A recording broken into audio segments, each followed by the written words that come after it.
और अब आपको बताएं कि कराची में मुसल्लह लुटेरों ने पूरी बस लूट ली।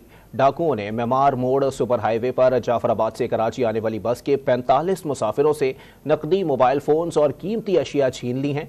इस वक्त डॉन न्यूज़ के नुमाइंदे Mohammad Bilal Khan intercity bus terminal पर मौजूद हैं, उनसे मजीद जानते हैं। बिलाल, वारदात से मुतालिक मजीद क्या तफसीलात सामने आई हैं?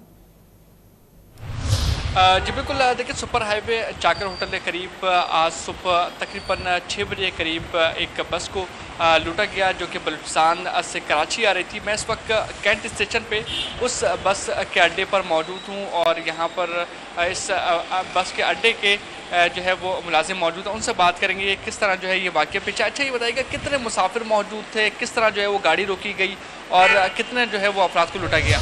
वहाँ पे ना सवारी उतारी है तो तकरीबन उस गाड़ी में 40-45 आदमी होते हैं। वस्ता मोहम्मद से आ रही थी बलूचिस्तान से, तो वहाँ जो है ना असले वाले लोग खड़े थे, वो अंदर चले गए सीधे। ड्राइवर से चाबी भी ली है और बाकी लोगों को भी लूट मार की है।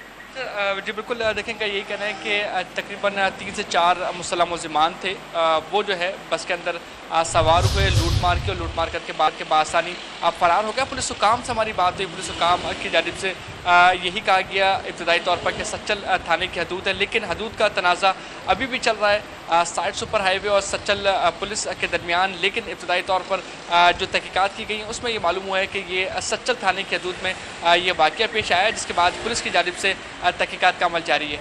जी।